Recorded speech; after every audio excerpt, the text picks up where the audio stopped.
Kane's Cross, Witchfinder, written by Elizabeth Wixley and read by Nigel Peaver. Your kind, the Red Lees, are set on a silent invasion to destroy humankind.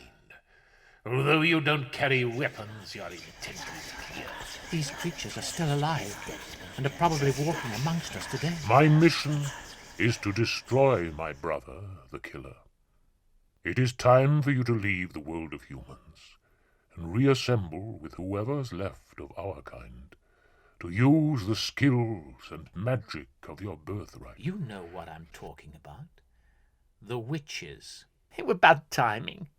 He left the army, and then a year later his sister disappeared. It's dangerous to integrate, or to become too familiar with humans and their ways. I must leave you now. My work has begun.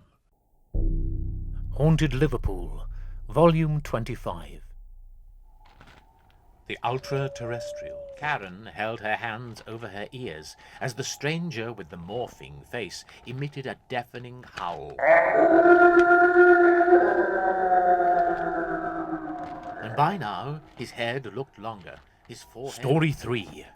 Strange Mannequins. There wasn't a sign of blood, but some thick milk-white liquid instead, and it was steadily seeping out of the mouth of the body and onto the road.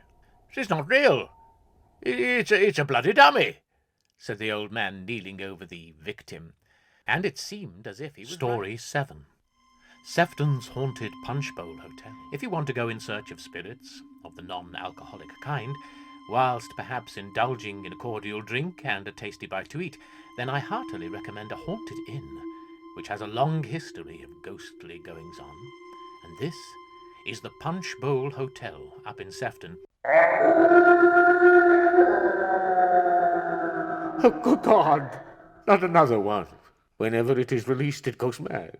The Cotswolds Werewolf and other stories of Sherlock Holmes. Madam, I have come in the hope of revealing one or two things that are obscure to you, but I can work no miracles.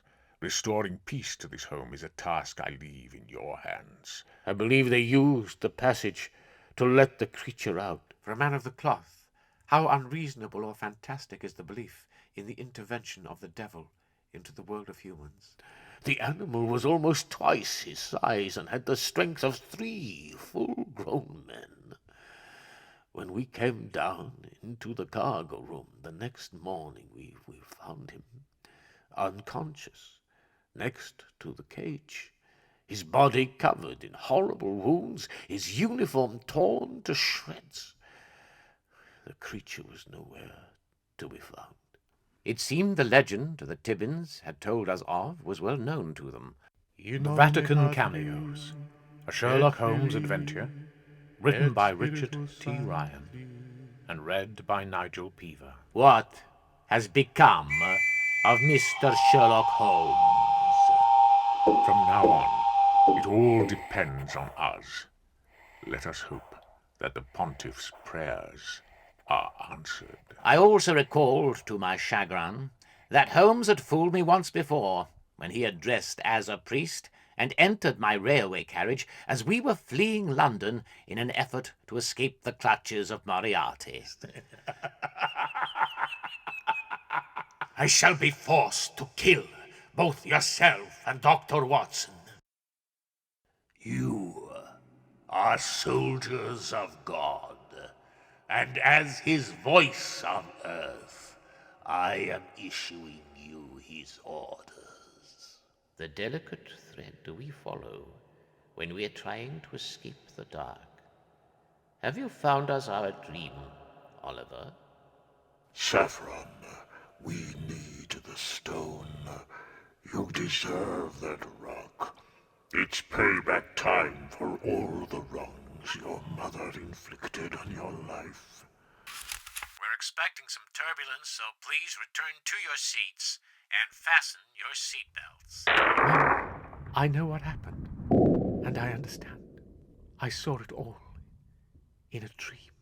Here, in these consecrated grounds, we are all safe. But out there, a war is raging. Devil's Cross, Book 3 in the Witchfinder series, written by EMG Wixley and narrated by Nigel Peaver.